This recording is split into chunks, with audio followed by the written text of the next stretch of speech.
may wax non pas d'attaque personnelle man non attaqué wu ma non attaque personnelle sànq dégg naa nga wax affaire yar wax nga fi affaire yar wax nga fi ay non dama def un constat da ngay wax ñëpp dañoo noppi déglu la voilà bu may wax tamit da nga war a noppi mais soo waxee lu ahurissant nit ñi coupé la ce que tu dis là est ahurissant bu la méttee nga bës sa xol quand tu dis quelque chose d'ahurissant mais bu la méttee le débat n'est pas personnel s'il vous plaît. Monsieur Sarré. Monsieur Sarré. Alors vous deux répondez à la question s'il vous plaît. Le débat n'est pas personnel la loi électorale ne permet pas la propagande.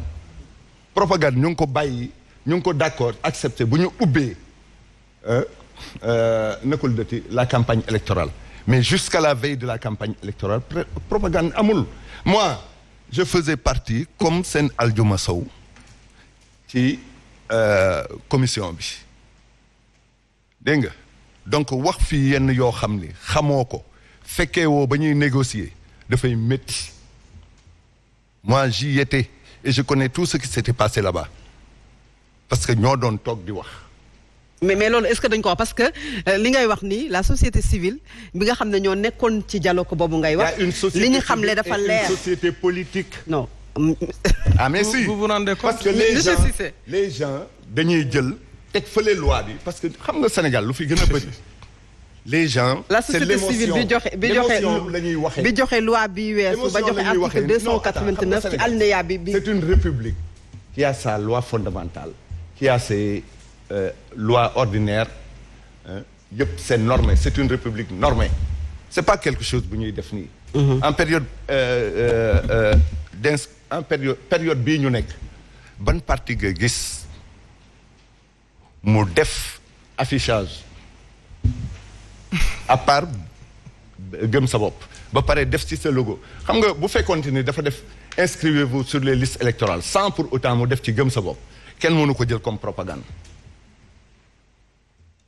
Alors c'est clair, c'est bon? Alors bon. monsieur Diallo ñu ngi wax affiche yi nga xamante ne def ngeen ko mais affiche yoo xamante ne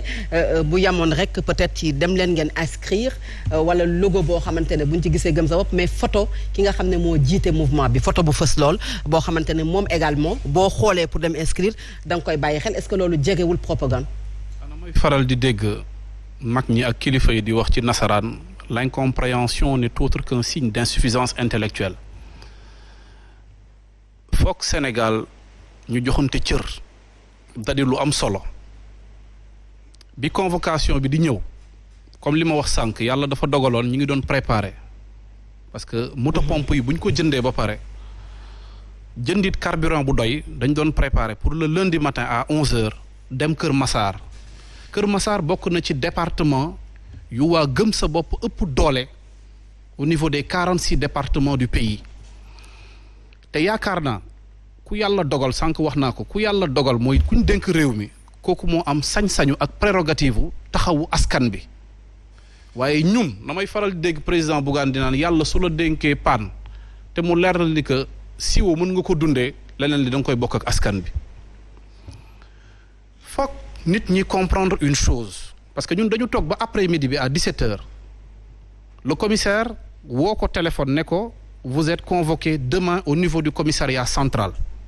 pour affaires vous concernant ce qui est extrêmement grave parce que moi le vendredi j'étais au niveau de la préfecture pour prendre notre mandat au niveau du département de Dakar mooy luy fédérer les 19 communes du département de Dakar ku ma mën a jox mandat le vendredi bu ma duggee ci bureau waaw pourquoi ñuy bàyyi ba dimanche pour woote téléphone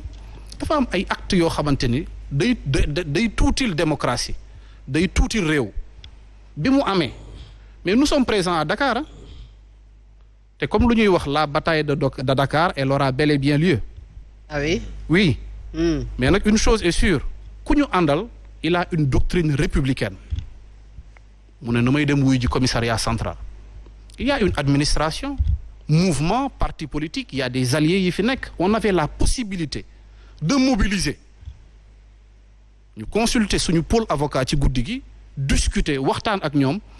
ne lii la ñu nar mooy mu neex le président Bougane mu naqadi le président Bougane est devenu aujourd'hui une réalité politique. Mais est-ce que de propagande. non je vais vous expliquer rek xam nga lan mooy propagande. La propagande en réalité mooy ñu ne woon ñi ngi demander aux Sénégalais kat soo leen paree soo leen di bindu ji allez vous inscrire massivement et allez voter pour le président Bougane ou la coalition xaw ma gëm sa bopp mais waxuñ ci loolu dañu ne rôle bi mu def tey on s'attendait à des félicitations venant du président de la République ou du ministre de l'Intérieur wax na léegi par rapport au calendrier bi ñun dañ ko parkeriser léegi comme thèse parce que l'article 242 ak L 287 bu code électoral calendrier bi yéen ko njëkk faussé parce que le ministre de l'Intérieur dafa newoon le 25 août lay door a ñëw pour wax ci mbirum caution bi lan moo jaraloon yàkkamti le 23 ngeen génne arrêté bi les Sénégalais gis nañ ko un arrêté ministériel pour fixer cette somme les gens se sont réunis notre mandataire dafa sol dàllam dem bokkoon na ci rencontre bi ñu proposer un montant comme tous les autres partis politiques au Sénégal mais il y a une chose boo xamante ni foog ñu koy nangu mais ay nit def nañ ñu ko à Thiès ñu woote place de France à part le pouvoir tooñu ma nag suñu benn mbokk bu bokk ci opposition bi mais démonstration de force bu ñu def à Thiès à 5 minutes de l'arrivée du président Bougane ñuy sànni ay lacrymogènes ñuy jël ay bouteilles di ci def essence ci ginnaaw tribune bi di ñu ko fa sànni on a demandé à la sécurité allez attraper ces jeunes il y avait la gendarmerie à côté et la police ñu jël ñooñu dem livrer leen ça a été le même coup on n'a pas voulu communiquer là-dessus bu ñu demee aussi à Mbacké ñu tàmbale tuuti gars yi di yónnee ay jeux de pierre comme ñun nous avons une doctrine républicaine nous faisons confiance à la police et à la gendarmerie dañ jóg dem may gërëm nag le président Alioune Tine ndaxte combat politique yi ma ñëw rek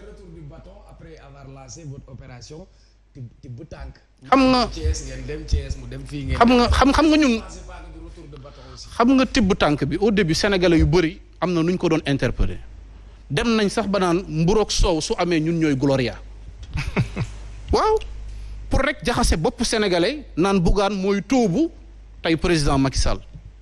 bu ñu demee ba bañoon retenir sa candidature au niveau du conseil constitutionnel en 2019 mais il avait la possibilité de rejoindre le président de la République il s'est opposé dafa ne man na may des ci opposition bi ànd ak ay nawleem mener le combat ci biir M2D